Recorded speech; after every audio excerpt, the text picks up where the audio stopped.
The other day in my comments, someone requested if I'd be willing to review older DC movies. How about two of them? Hello, I'm Mick, and welcome back to Movies TV Mag. You can follow me on X Twitter at Movies TV Mag, and on Instagram and on Threads, MinusMick7, MinusMick7, and on TikTok, Mad Mickey's World. So, your request, your wish is my command. Here we have Man of Steel and Superman the movie. Some of you may know it as Superman 1978. For me, these are the best two Superman movies ever made. Because the people that made them really were fans of the character. They did something so brilliant and beautiful. And it's always interesting to me when you get this conflict between Superman 78 fans and Man of Steel fans, and you get a Man of Steel fans go, I'm going to get this right in a minute. Yeah, you get Man of Steel fans going, oh, wow, a film that has Superman getting a cat out of a tree. Who wants to see Superman getting a cat out of a tree? Listen, you don't have to like both movies. Just don't shit on either of these movies, because these movies are the fucking Don. They're amazing. So let's talk about them a little bit. Let's talk about them a lot. I could talk about these two movies forever. Superman 1978 was the first film I ever saw. It's the reason that Superman is my favourite character in fiction. Superman 78 is a good man in an innocent world. And Man of Steel is a good man in a bad world, in a contemporary world. Man of Steel asks you the question, what would it be like if Superman was in our world? A very, very interesting question. And Man of Steel is this kind of first contact alien story, and it's amazing. Because Zod and the Kryptonians are only on Earth because of Superman. That, he kind of, inadvertently lures them to Earth through, activating one of the scout ships. But it's such an amazing modern day movie with so many beautiful themes.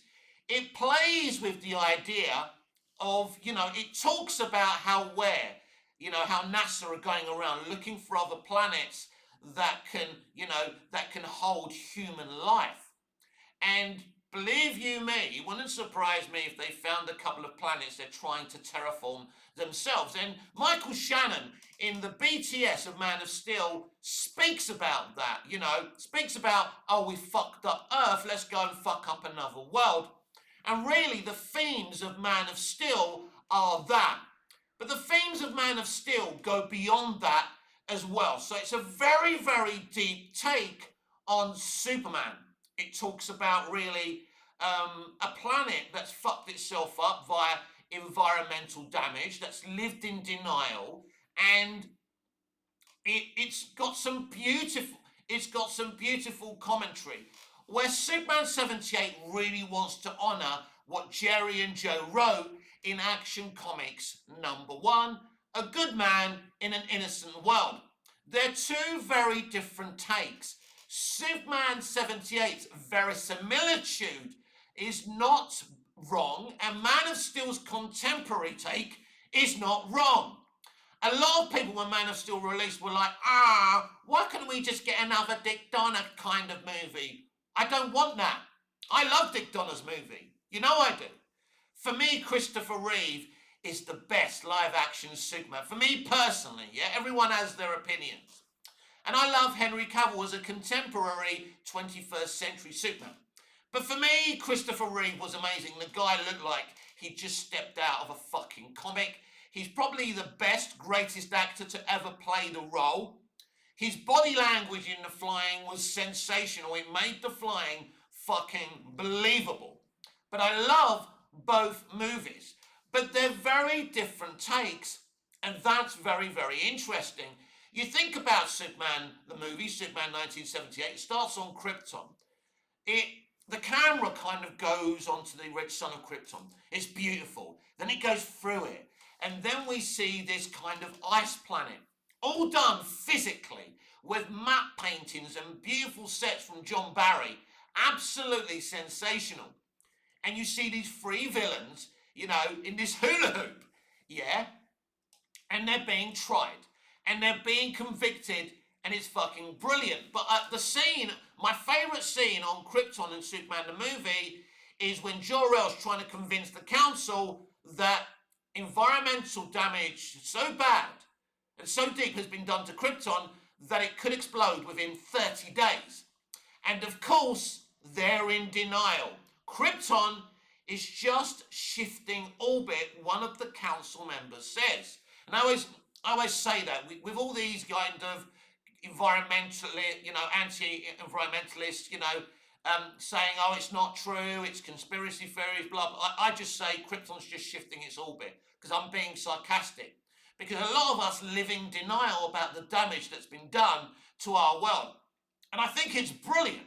Tom Mankiewicz rewrote the entirety of Superman the movie, and the dialogue between Jor-El and the elders, the council members, is brilliant. They're in total denial. And it's absolutely wonderful when the planet is being destroyed. You see their faces, oh my God, we can't believe it. You can see it. They don't say it, but you can see, oh my God, Jor-El was fucking right. Oh my God, why didn't we listen? It's the same thing that's going to happen on the planet Earth. So it's brilliantly done.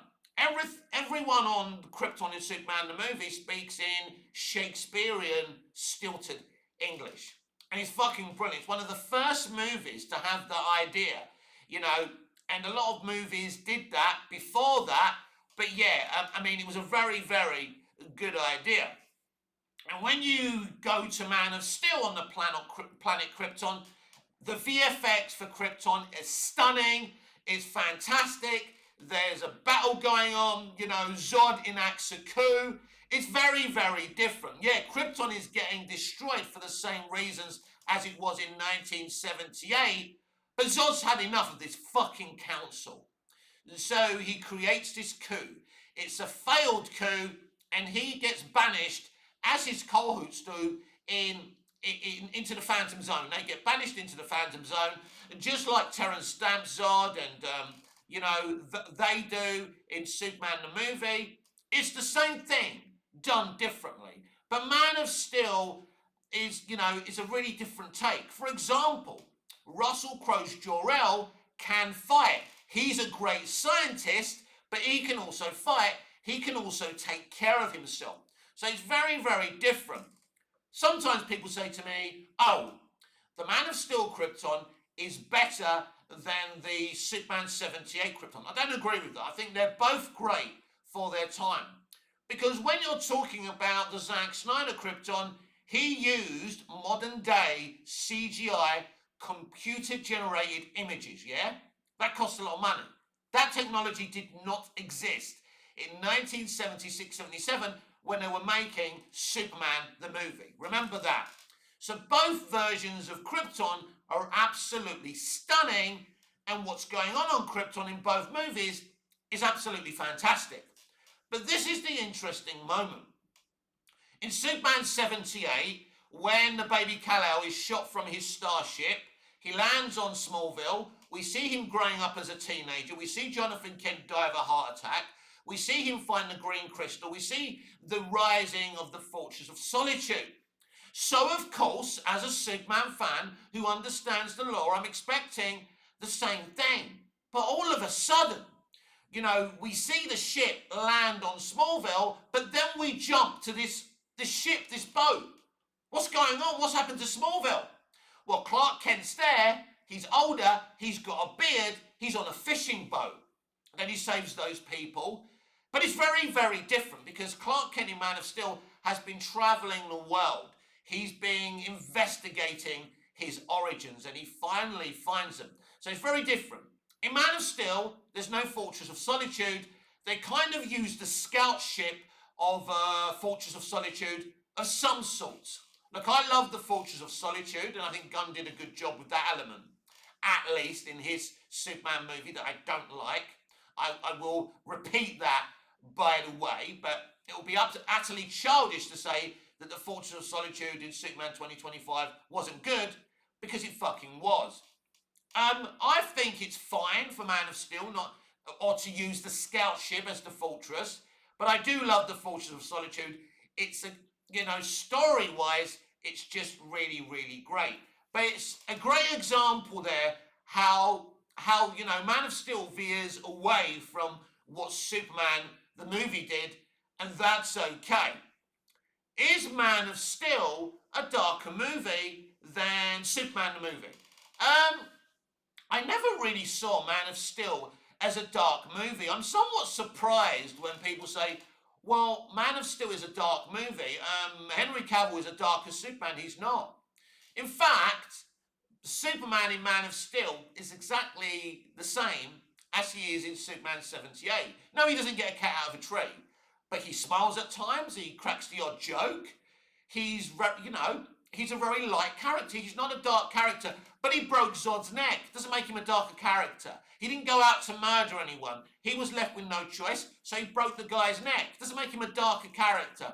Now, maybe you could argue that, like, the lighting palette, the colour palette, is darker in Man of Steel than it is in Superman 78. So if you want to call it a darker movie, you can. But then, it's very, very interesting when you compare Michael Shannon's Zod to Terence Stamp's Zod in the small fleeting moment we see him in Superman 78 and when we see him in Superman 2. So, Terence Stamp's General Zod is very, very different to Michael Shannon's General Zod. In a lot of ways, Terence Stamp's Zod is a moustache-twirling villain. He doesn't really have a rhyme or reason for what he's doing. I mean, ultimately, his motivation is getting revenge on Jor-El. He can't do anything to Jor-El. Jor-El's dead, so the next best thing is his son Kal-El, Superman. Because he makes the threat on Superman the movie, doesn't he? He goes, basically, I'm gonna get you whether it's you or your heirs. I'm paraphrasing. He doesn't say that, of course, exactly. But I see Superman 78 all the time. I can't exactly remember that dialogue. But yeah, he makes that threat anyway. So that's Terence Stamp's motivation as Zod. I mean, I love Terence Stamp's Zod. And I'm not going to sit here and say to you I don't like him. Because I've always loved him as a kid. And I thought he was great. I remember that great story that Terry said. He was walking the streets and these thugs were approaching him going, "Oi, are you that Zod?" And Terry goes, "Smile when you say that."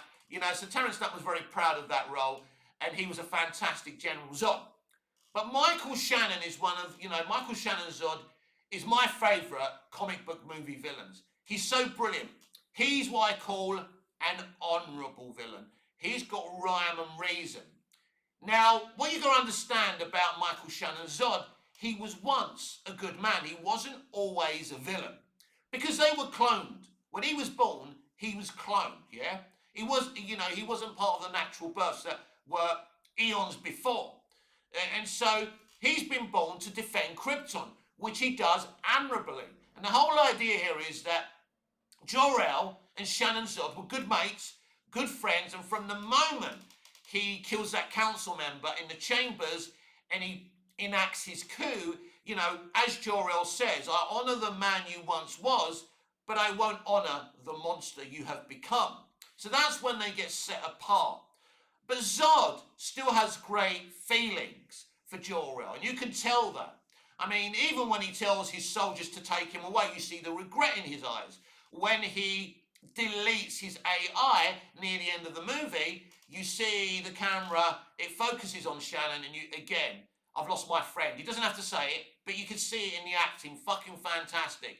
So Michael Shannon's Zod is outstanding. As I say, I prefer him to Heath Ledger's Joker. I think Heath Ledger's Joker is great, but I think Michael Shannon was really brilliant in his performance. It's a well-written script. It's a well-developed character. David Goyer really does flesh out Michael Shannon's Zod, and you totally understand his motivations. So as I say, he's an honourable villain. What about Ma and Pa Kent in Superman the movie compared to Man of Steel?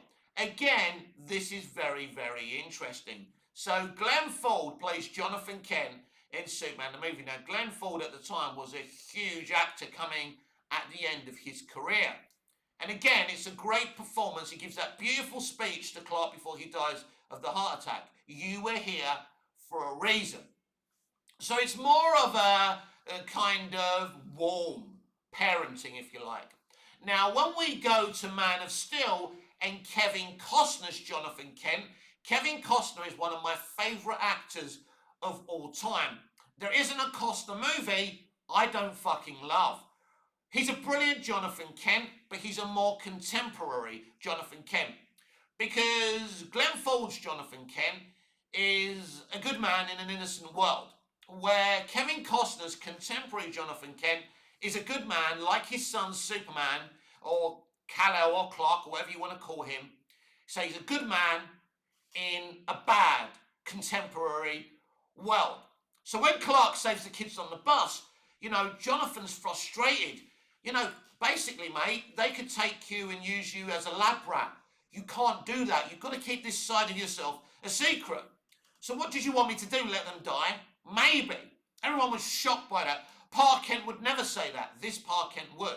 Because he's a good man in a cynical, bad, contemporary world. And as I've explained about the tornado sequence, many, many haters and antis try and shit on. That's Jonathan Kent showing Clark Kent how to be a Superman, how to be a hero. That the most important thing is keeping everybody safe, and the least important thing is keeping yourself safe.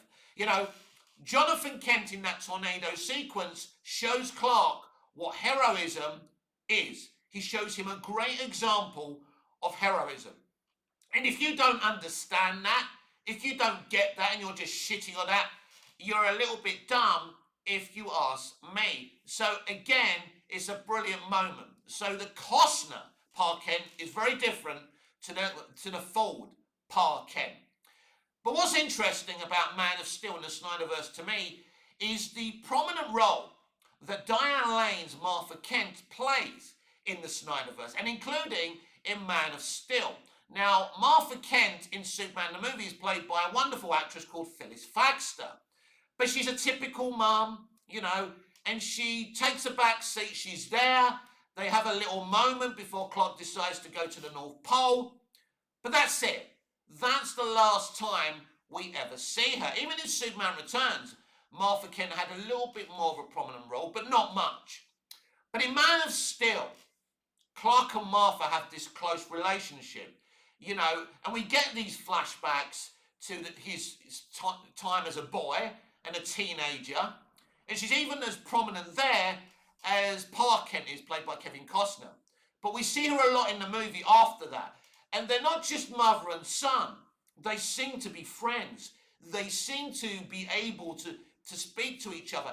Even in Smallville, a show I adored, Annette O'Toole, who was a great Martha Kent, a great actress, wasn't as prominent as Diane Lane's Martha Kent is. The relationship between her and Clark is wonderful, and there's still this close-knit family, and I think Diane Lane delivers a wonderful performance. And Diane Lane is absolutely my favourite Martha Kent.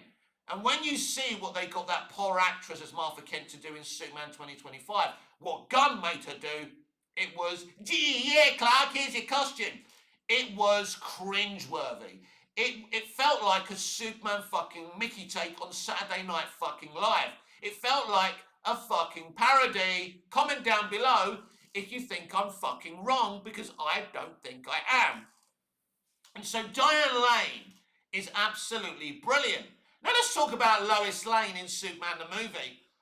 Margot Kidder was absolutely perfect to play Lois Lane in Superman the movie, because she was just playing on herself. She even admitted it. She wasn't doing anything magnificent as far as she was concerned.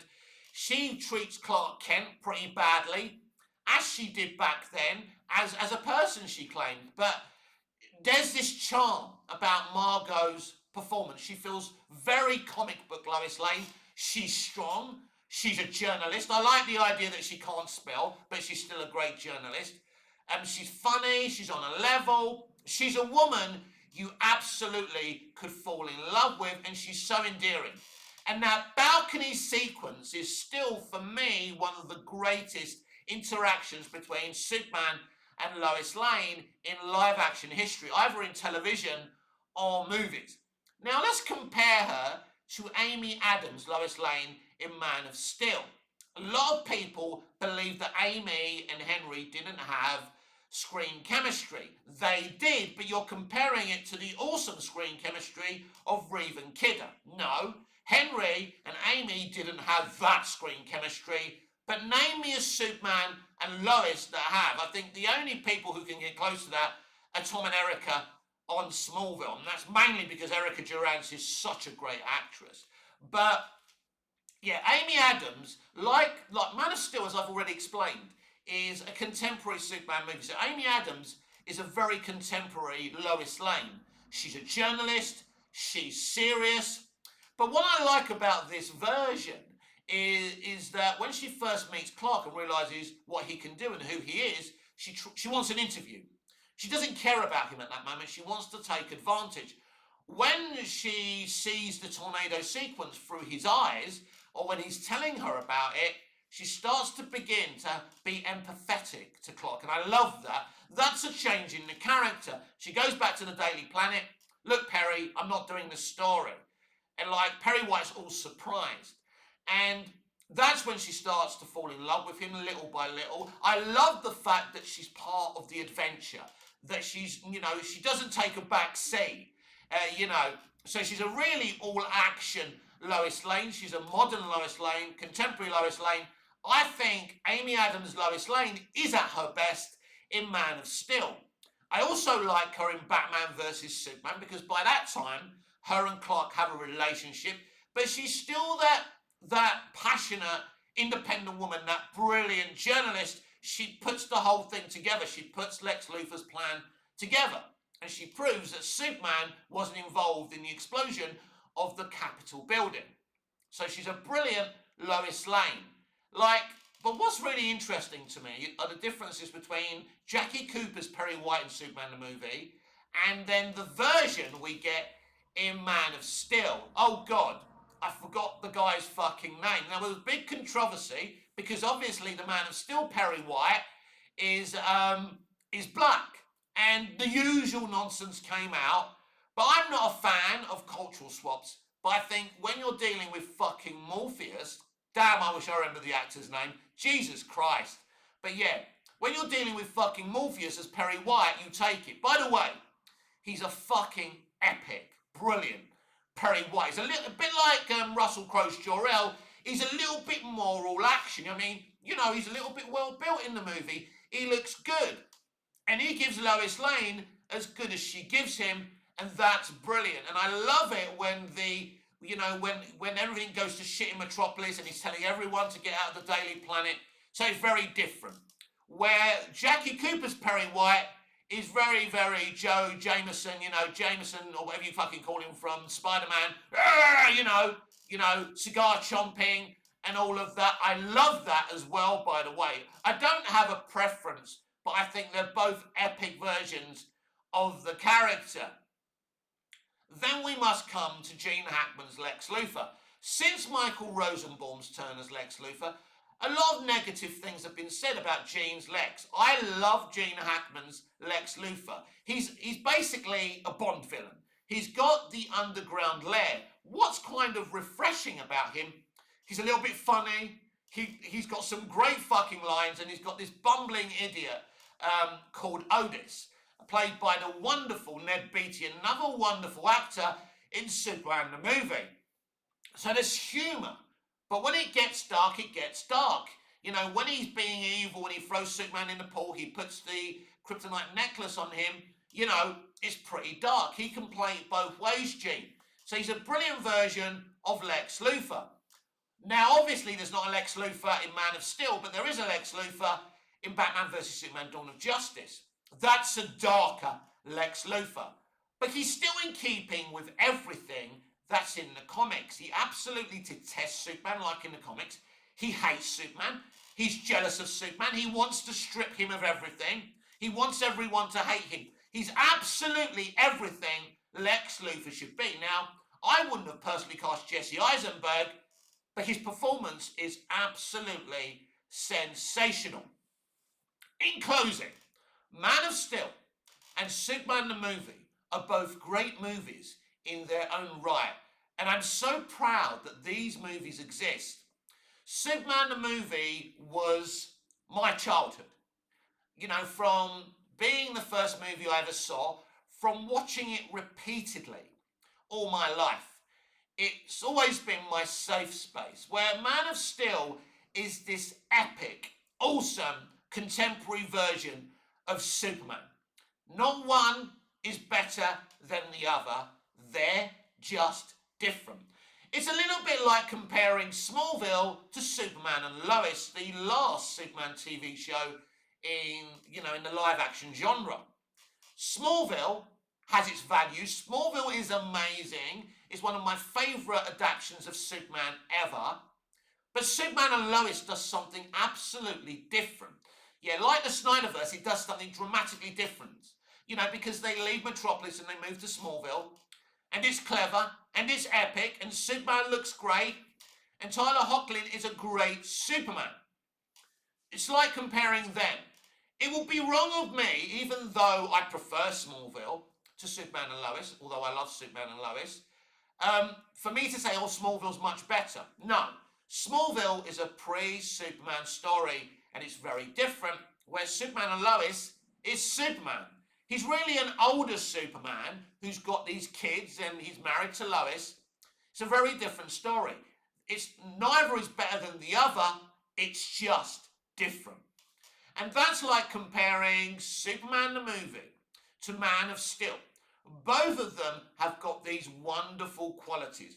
I mean, this movie is absolutely fantastic. The production values, the score by Zimmer. It's so modern day.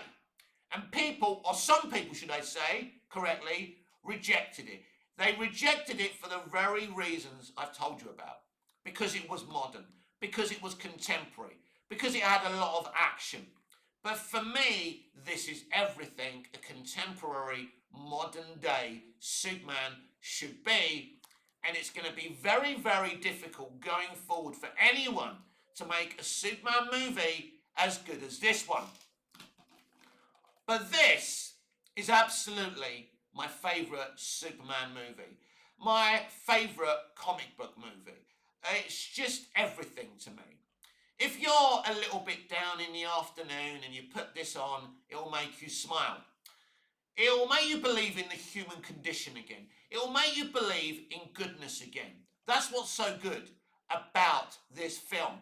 Now, this film, Man of Steel, has different qualities, and that's okay. Both of them are brilliant. So when I hear some of you, my fellow beloved Snyder fans, you know I love the Snyderverse of DC, you know that. But when I hear some of you putting this one down, or putting either of them down, I get disappointed, because you should love what you love. For me, they're absolutely fantastic films. But there's something you've got to understand about this movie.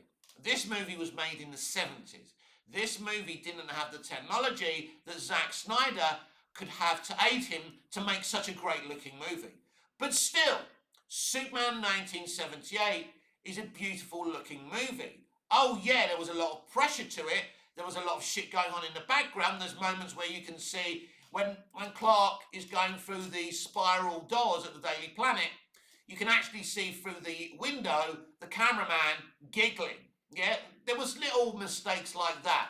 But you look through that. At the bit when Superman pushes the rock and stops the flooding, you can see the miniatures of the houses. But again, this was, because everything was practical back then, it was near impossible to perfect everything. But still, it's a beautiful looking movie. Yeah, you could even argue with Superman turning, time back. It's a little bit silly, right? But it works for the movie. It's a wonderful movie. And so is Man of Steel. And I haven't seen two better Superman movies ever made. Yes, I enjoy Superman 2. I enjoyed Superman 2 for the battle at the end. That was my first superhero, supervillain battle ever. And it's amazing. It's beautifully fucking shot. Superman 3 is a lot of fun. A lot of people on YouTube say it's crap and it's one of the worst comic book movies. I don't agree with that. That's fucking nonsense. But Superman the movie and Man of Steel are something special. And they're the way an origin comic book movie should be made. I will see you again tomorrow.